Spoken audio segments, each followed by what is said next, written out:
Good morning, everyone. For those of you who don't know me, my name's John Scott, and I've got the pleasure of introducing the latest in this series of DDI programme town halls. This is one of a number of events, and in previous events, what we've done is to really start to dig below the surface of the DDI programme and explore some of the details behind the projects that are currently underway. However, in this discussion, what I'd like to do is go in the opposite direction and zoom out in order that we can better understand city region deals in Scotland, the role of the DDI programme in the Edinburgh and South East Scotland city region deal, and what this will mean also to the future of the region.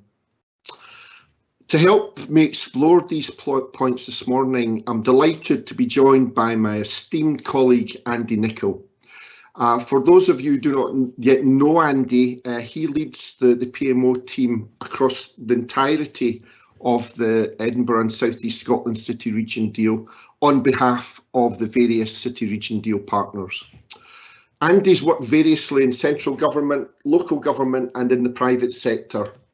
Within Scottish Government, he worked in health policy and bankruptcy, and as Assistant Private Secretary, he supported Donald Dewar as Scotland's First Minister. And Andy was also Private Secretary to many different ministers, including Jackie Baillie, Ian Gray and Margaret Curran as the Minister for Social Justice. Within the Council, his immediate past roles were in Governance, Resilience and Democratic Services Manager. And prior to that, Andy was Business Manager to a prior Chief Executive, Dame Sue Bruce, and was also Business Manager to various council leaders. Now, Andy tells me that of all the roles that he's undertaken, his highlight in his professional career was writing the Lord Provost speech for the civic reception when Hibernian FC won the Scottish Cup in 2016. Now, for the uninitiated amongst us, the Hibees are indeed the finest football club in the world, and Andy is currently sharpening his pencil to repeat that duty later on this week. And autographed copies apparently will be available at a small fee.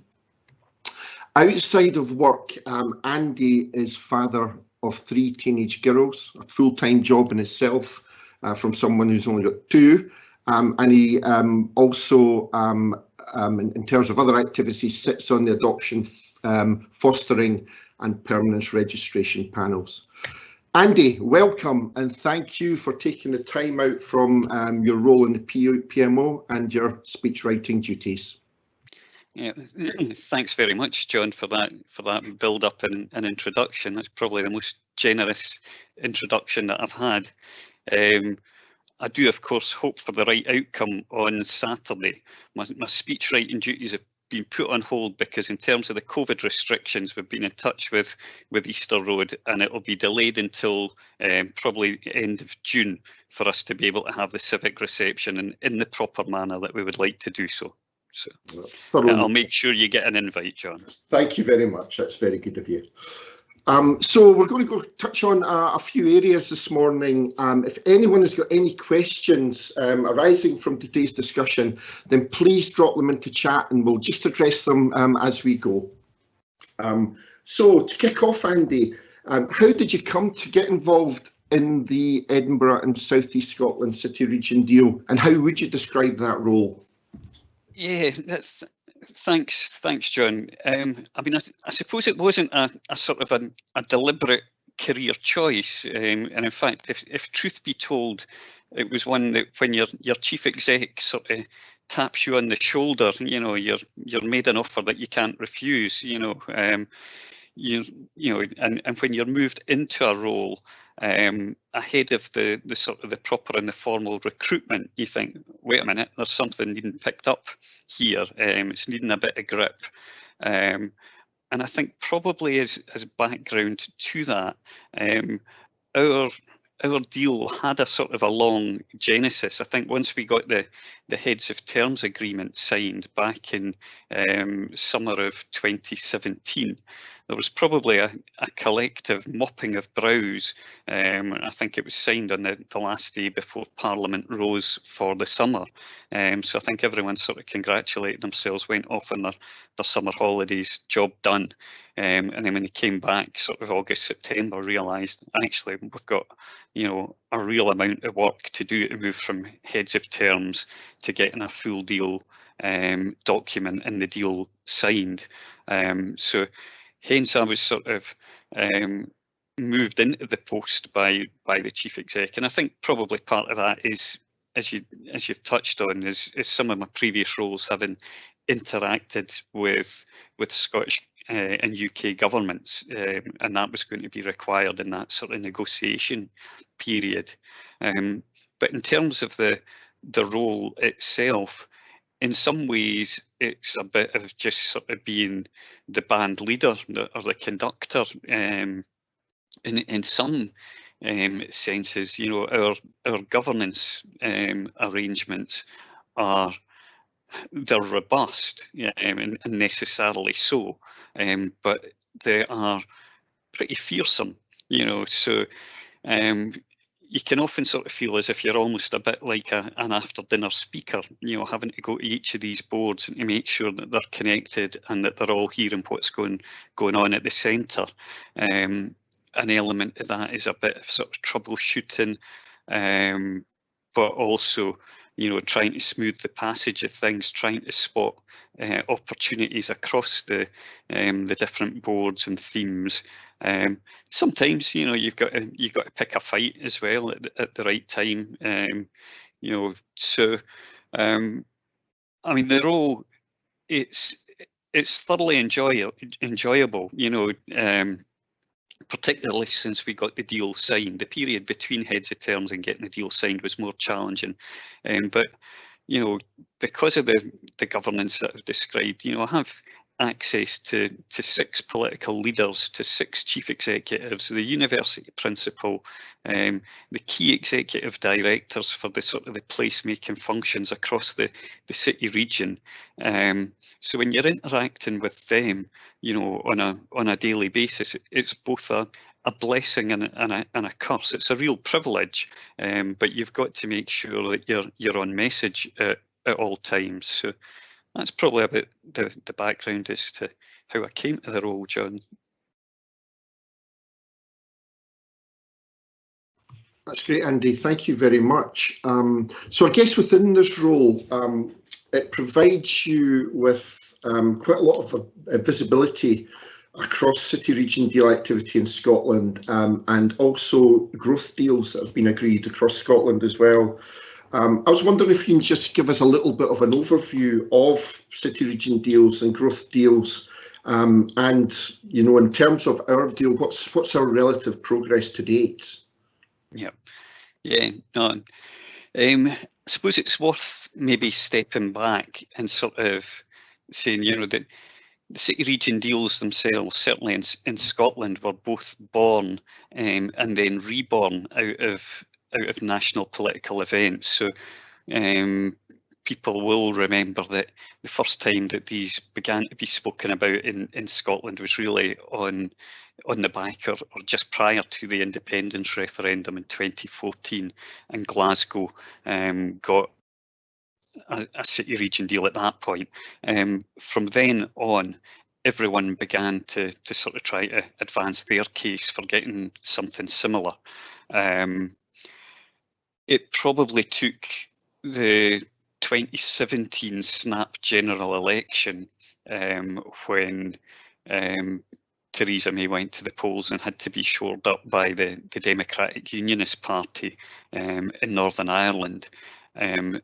They extracted, I think it was about £1 billion worth of money, and then there was the need to do something for the other territorial nations, and suddenly, things like our city region deal that we'd been arguing for got promoted to the top of the pile.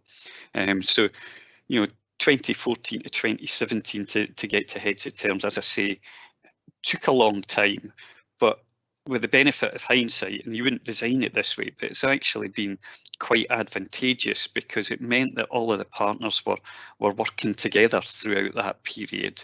So there was a bit of a collective discipline, a common purpose, a trust amongst partners who'd not always been the most comfortable of bedfellows, and ultimately were successful in getting the deal. Since then, and since our deal signing, I think we are viewed very well. I think we're quite highly regarded by government, and in many ways we are seen as the exemplar. We are, in terms of the finances, financially sound, spending to profile.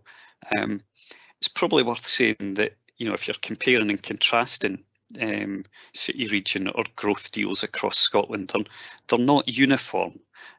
So, the Aberdeen deal, oil and gas is a specific and distinctive feature of their deal, which is, relates to their economy and their geography. And I suppose for our deal, maybe the distinctive element is the research, development and innovation that is the central component of the deal, and the DDI skills sort of within that. Probably worth also saying that our integrated regional employability and skills theme was also the first of its kind in Scotland, and is now being replicated. It's the most modest part of our deal. It's only 25 million out of a 1.3 billion pound deal.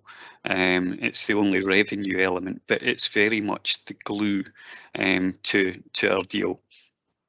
I think another distinctive element for our deal is that the higher and further education institutions across the region are all involved as a regional HEFE consortium.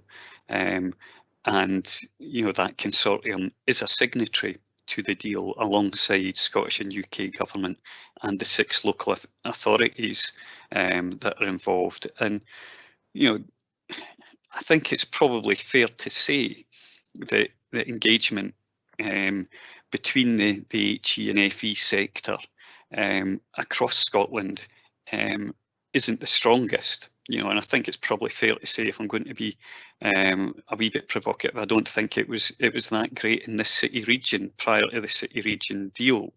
If it's to be a wee bit challenging, that might be because there's a bit of a sniffiness, maybe an intellectual snobbery. But I know it's something that Scottish Government are grappling with. Are colleges engaged sufficiently in supporting the economy and helping to drive economic recovery? So the universities and colleges in this city region, being part of an overall HE-FE consortium, has been hugely transformative. That is recognised within government. But I think for my part, what I've observed is that has benefited from serious leadership. So first, Charlie Jeffrey as senior vice principal led that, and when Charlie departed for York, it went even more senior. So Principal Matheson, is the chair of the HEFE board, and by dint of that is also a member of the Central Joint Committee, which is our ultimate decision-making body. So I think the message from the biggest institution, or the biggest education institution in the region is clear, that you're very serious about this. So I think so far so good, across the deal. The acid test will be on delivering the benefits that we have undertaken to deliver on.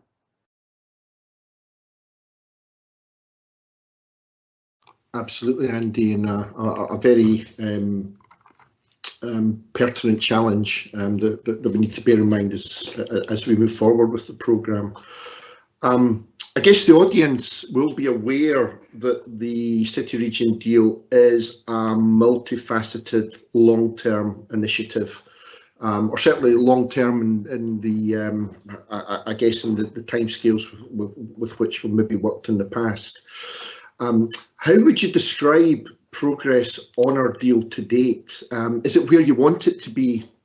And what are the, albeit we're sort of 3 years or so into this, what are the early achievements that you're most proud of that we've achieved to date? Yeah, thanks, John. I mean, I think, as I say, we're quite well regarded by government. I think the progress to date has been very good. I touched on the financials.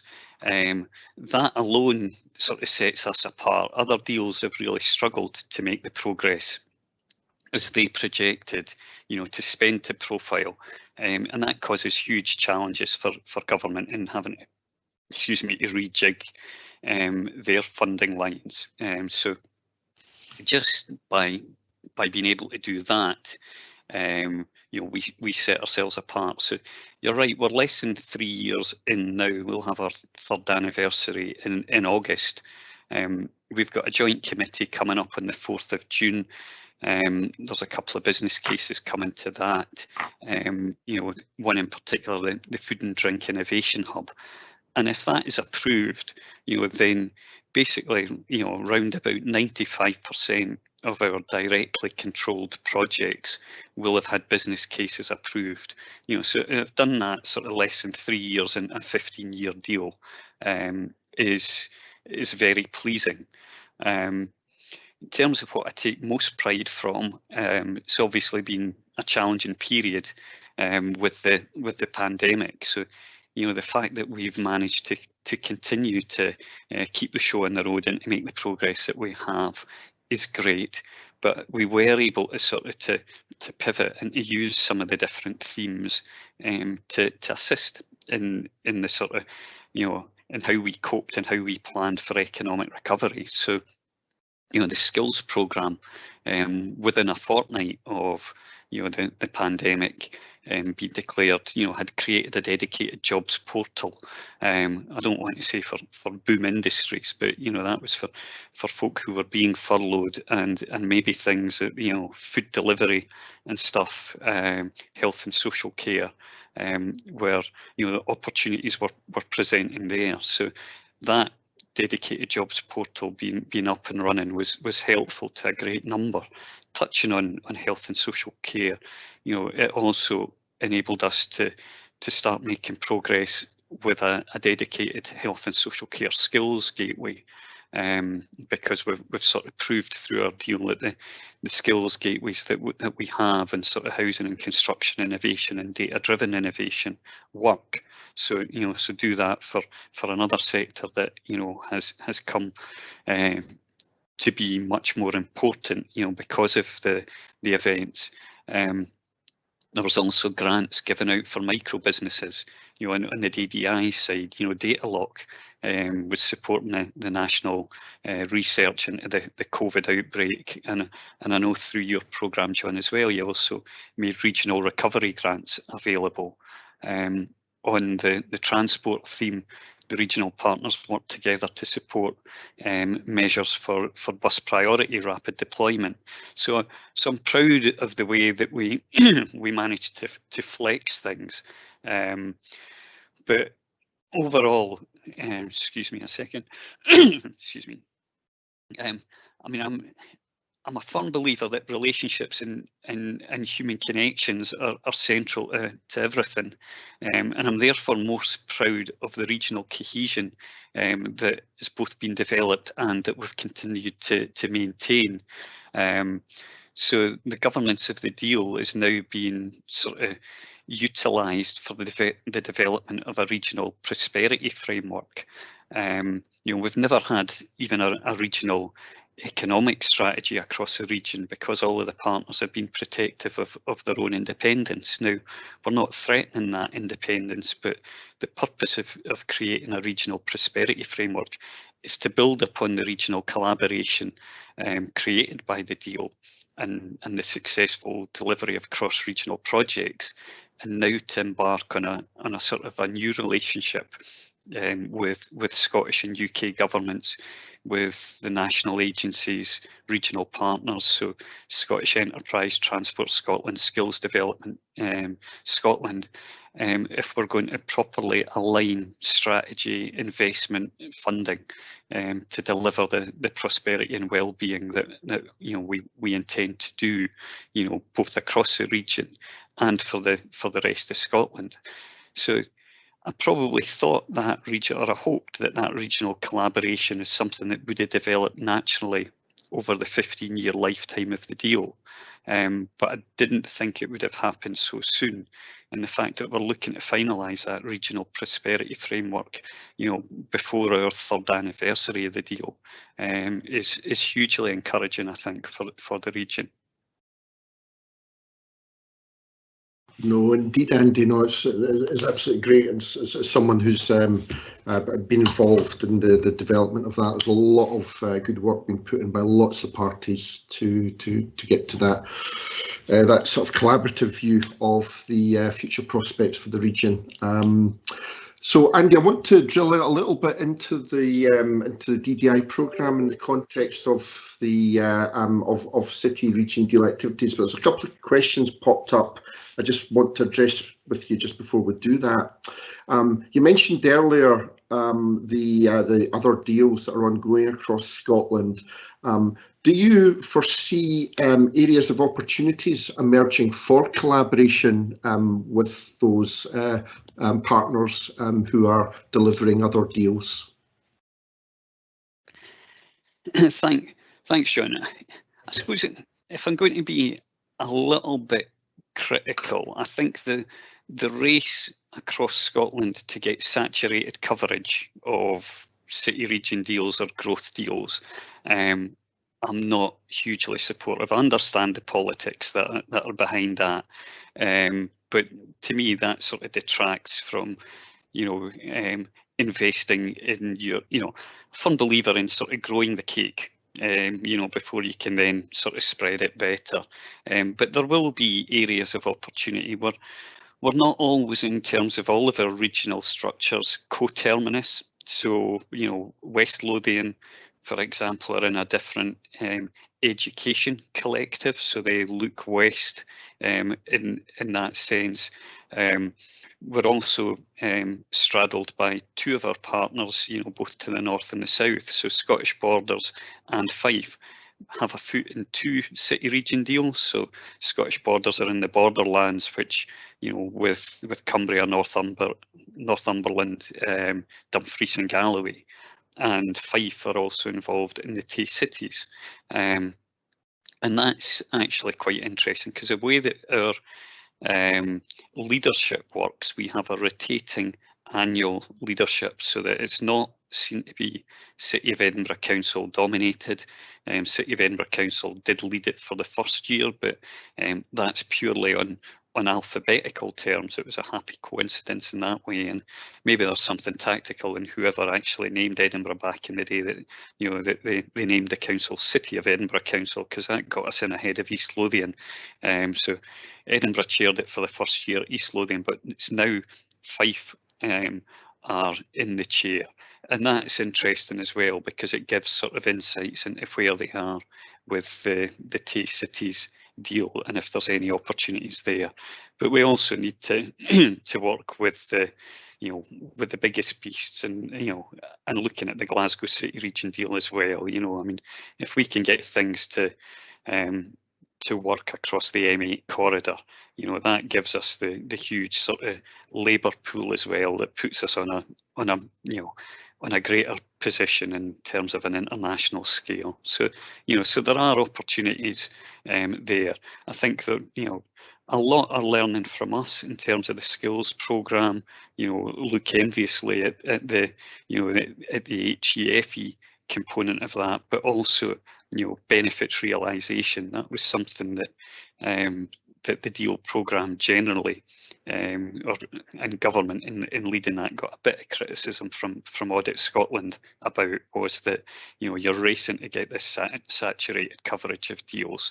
You know, how are you going to know, you know, what success is? How are you know, and, you know, again, through good work in partnership with some of your colleagues, John, that's where we are leading that, and got a bit of extra funding from the government to do that work on a national basis.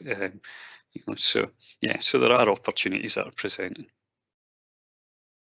That's great, Andy. I guess the other question that's popped up is, you mentioned earlier about sort of confidence building with government and trust building, and how that's sort of been inherent, one of the things that we absolutely should be proud of in terms of activities to date.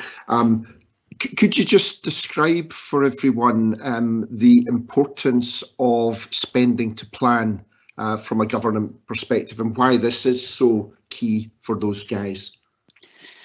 Yeah, thanks, John. I mean, maybe if I sort of describe that in terms of, you know, we, as you would expect, have a risk register. Within that, COVID and Brexit were two of the biggest risks for the region. The third risk that we had was in terms of the finances being available, because there was other deals were signed before us. So the Aberdeenshire deals, the Highland deals, you know, Glasgow was maybe a separate case because it was signed so much ahead of everyone else, and sort of is progressing in a slightly different manner. But because a lot of the other deals that are more mature than us hadn't spent to profile, the pressure that was then going to put on Scottish Government was meaning that, you know, those deals would need to absorb the vast majority of funding, you know, if they were to conclude on time and on budget. And there would have been huge political difficulties for them if they were unable to do that. So that came on our risk register.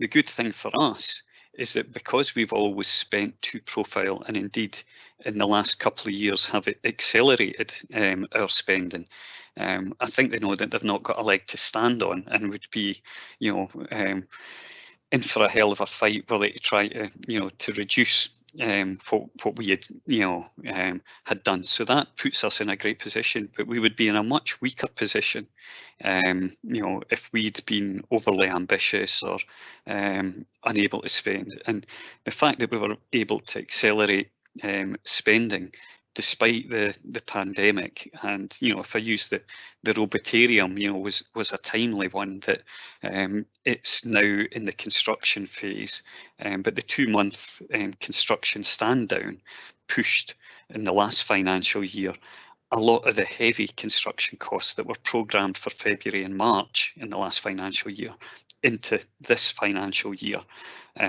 So the fact that we've managed to, you know, accelerate the other projects and overcome that, and still, despite the pandemic, spend to profile, you know, gets us, you know, carried sort of shoulder high by government, you know, and that just makes life so much easier as well. Oh, brilliant, thanks, Andy. Okay then, so I just want to drill a little bit into the, I guess, DDI programme in the context of the wider deal. So I think it's always great to get external perspectives on the activities that you're undertaking, and I was wondering if you could just summarise your perspectives on progress around the DDI innovation workstream and its contribution thus far. Yeah, thanks, John. I mean, you know, I'm conscious. I never like sort of being, you know, self-congratulatory, and I hope that's not come across as much. But, you know, the DDI programme is the largest element of our deal. So when I talk of the successes of the deal overall, you know, everyone involved in the DDI project deserves a share of that success, and certainly that, you know, it's the DDI projects in the main that have been the main capital projects delivered. So that ability to spend to profile you know, your project leads and Andy Mackenzie, you know, overseeing the finances deserve an enormous amount of credit from that. And indeed, the Scottish Government did write to both our central accountant and to Andy, you know, to thank them for the work that they've done in terms of being able to accelerate spend, and they, you know, acknowledging that they'd staked a you know, a huge degree of, you know, of their own personal capital into that within their respective organisations. But I did say that the real test will be the benefits realisation, you know, so to the man in the street, you know, the Usher Institute, the Base Centre, the Edinburgh International Data Facility doesn't actually mean a lot to them. So we need to be able to demonstrate the impact that those are having. And the DDI programme is already exceeding the deal targets, you know, set for the programme, whether that be in terms of attracting corporate research and development teams in or near the base centre, or attracting investment in high growth companies, establishing high growth ventures, and generating funding to support research, innovation, entrepreneurship. So there are sort of successes there, but we need to sort of to break that down and to show how that has impact on individuals and communities. You know, I mentioned data law earlier, and you know, I know when Nick Mills came and presented the business case on the Usher Institute, you know, one of the things that struck me was when he was pointing to the use of data had led to the way that women were diagnosed with cardiac conditions being seen to be different. Now that was just sort of blowing my mind a little bit, that, you know, that women could present with similar symptoms, and it was, you know, wasn't being diagnosed in the same manner. So that's something that sort of, you know, quite literally brings it to life. And I know that Nick's a bit of a hero of yours, John, you know, but, you know, most of us in our spare time, you know, have hobbies like five-a-side football or stamp collecting. You know, to do a bit of cardiac surgery on the side, you know, is really impressive. But, you know, there's a lot of really good work being done, but I think what we need to do is just to make sure that we get the communication right and get it clear as to how that, you know, is appreciated by, you know, by communities at large. Yeah, absolutely, Andy. I guess so I've tried to explain to my mum and dad in Gorgie what I do as a job, and it's as it stands at the moment, it's abstract, and they kind of go, all right, that's nice, son, that's good, are you busy? It tends to be the conversation, and it'll be brilliant when we do get to the point where we can demonstrate impacts in the way that you're suggesting.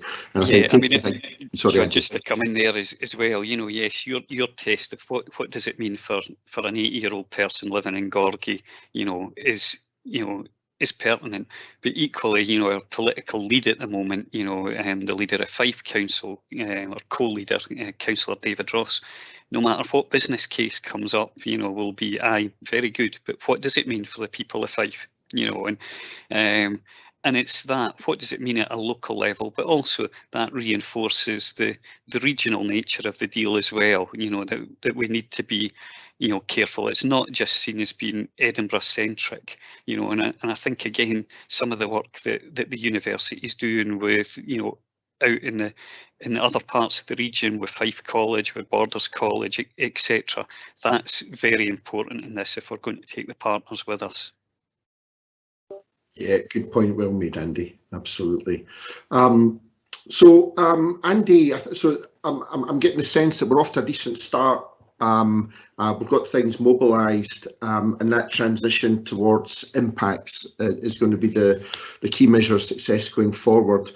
So assuming everything sort of develops as planned, how do you think the region looks in 10 years' time, and what do you think will be different as a result of this deal? Yeah, I mean, thanks, John. I mean, I suppose starting at the most basic level of first things first, you know, we will have delivered the benefits that we set out to do in the deal. So, 41,000 new homes across the 7 strategic sites, providing 21,000 jobs through the deal, upskilling residents to enable them to move on from low skill and low wage jobs, and making sure that the communities and the businesses across the region benefit from those opportunities.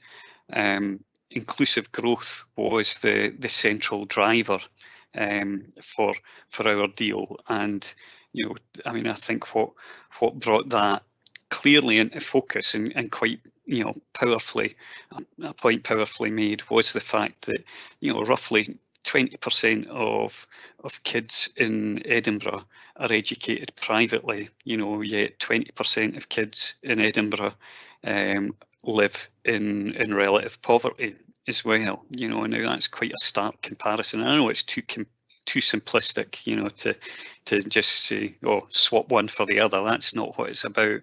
But it does highlight the challenge, in a successful city like Edinburgh that withstood the previous economic recession very, very well. Particularly even when it was the financial sector that that the city is quite heavily dependent on. We withstood that well. Number of accolades that the city wins is Britain's best city, prosperous place, quality of life, resident satisfaction. Yet to have those sort of deep pockets and significant pockets of deprivation. So over and above the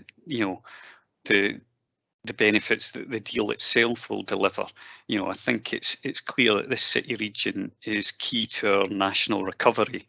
And I'd like to see the deal used as a springboard for that recovery, and to see this city region set in the economic agenda that drives sustainable economic growth, and makes Edinburgh and the southeast of Scotland a better place to live, work, study, visit and invest for current and future generations. And to some extent, the future is already here with the work that we're doing on the regional prosperity framework, which is looking to take that forward and looking to take it forward in the most sort of coherent and robust manner that I think that we've done in the city region in my lifetime. The city region deal itself wasn't that. It was a bit of a negotiation over a wish list, whereas the regional prosperity framework has taken a holistic look across the city region in terms of economic development, planning, housing, transport, sustainability.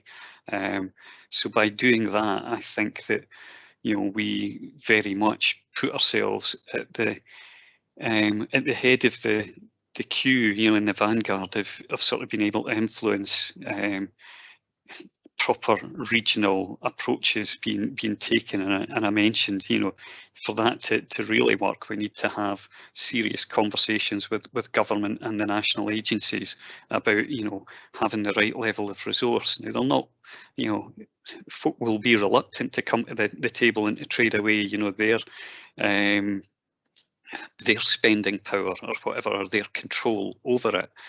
But if this is going to be done right, that's exactly what it needs. So, I'd like to see all of that in place and to have, a real regional economic partnership that's working for the benefits of all across the city region. That's great, Andy, and I think it's a good point to end on. Steph, could I just ask you if we've covered a couple of supplementary questions there. Is there anything else that colleagues would like to touch on at the moment? I don't have anything at the moment, but if people want to type into the Q&A function, we can ask away, but I've got nothing in at the moment. I think you've covered all the questions so far. Okay, that's brilliant. Well, I guess, Andy, I'm taking from this conversation, as I mentioned, that we're off to a decent start, and that sort of wider collaboration is coming together, and I guess the next instantiation of that will be the Regional Prosperity Framework. So just before I end, would you mind at some point in the future, either you or one of your team coming along to future town hall events and providing a bit of an overview of the Regional Prosperity Framework to help, colleagues understand that wider context of further regional development? Would that be okay to impose that ask on you? Yeah, of course. I mean, would very much welcome it, John. And I mean, the timings might not work entirely best, but just for everyone's awareness, because I'd really welcome engagement on that. We'll be taking a draft of that Regional Prosperity Framework to the next Joint Committee on the 4th of June, and that's for approval to then consult, which will be for a 6-week period from the 7th of June. I'd like to share that consultation with you and your networks, John, because very much we want to get this right, so the more informed contributions that we can get, that we can then give sustained and proper consideration to, will enhance the framework that we get going forward. What we're also seeking to do is that you'll have heard that that there's various UK direct intervention funds that are coming along. So the Community Empowerment Fund, Shared Prosperity Fund, Levelling Up Fund, all of those. So at the moment, in terms of the Levelling Up Fund, that is being passed. It's for local authorities to oversee the bids into that, and it's been sort of separated out. You get one bid per parliamentary constituency, and over and above that you get one free hit transport bid. Now, in some ways that's good, but in other ways it mitigates against the sort of the collective regional approach that we are looking to do. So what we're going to try to do is to try to seek to influence the allocation mechanism for the Shared Prosperity Fund, which will come along next year. And very much so on the basis that if we can point to our Regional Prosperity Framework, that this is our our collective approach, this is our investment prospectus. So for those funds, or for any other City Region Deal Mark 2, any other type funds, that should be our go-to document, because all of the partners have said, we've considered, all of the needs of the region. This is how we think that they're best addressed, so that would be helpful if we could get those monies directed regionally, rather than, as I say, per parliamentary constituency, which tends to dilute it, tends to get a collection of, disparate bids, and sometimes, competitive bids, across, different constituencies, different local authorities. So we do have Minister Stewart from the Scotland office coming to speak to our elected member oversight committee. Probably worth saying that despite the term elected member oversight committee, a third of the membership are non-elected members. So 3 are drawn from the HEFE consortium, including David Brown from University of Edinburgh. But we also have to make sure that we've got geographical and sectoral representation. Simon Earp from West Lothian College and Angela Cox from Borders College are members of that. So we'll try to influence him there, but we also have Robert Jenrick, Secretary of State for Housing, Communities and Local Government, potentially visiting on the 10th or 11th of June. And we think that the Edinburgh Futures Institute will be the backdrop for that. And again, Principal Matheson is lined up to be part of that party, to have discussions with the Secretary of State, and if we can again use those opportunities to lobby for that sort of coherent regional approach and nothing that cuts across that. It's a case of just trying to use all of the opportunities that we have to, to present the same message. Yeah, makes perfect sense, Andy. So we'll look forward to the framework document emerging in draft form, and certainly if colleagues would like to get involved in that consultation, please free to let me know. So I think at that point, I'd just like to say thank you very much to you, Andy, for taking the time out. It sounds like as band leader, you're going to be playing plenty tunes over the coming months anyway, with all the various activities that are coming towards us. So in that context, again, thank you very much for taking the time out to join us this morning. And in terms of upcoming events, the next event will be tomorrow, where there's a virtual panel discussion being held to discuss the topic of data-driven innovation in artificial intelligence, where university colleagues will be joined by Ray Donaldson from Cisco, basically to put the world to right on all things AI. So listen, folks, thank you again for taking the time out this morning. I hope you found that interesting, informative. I hope you now understand a little bit better the context in which DDI activities are being undertaken. So at this point, I'd just like to thank everyone for taking the time out, and have a smashing day. Thank you very much.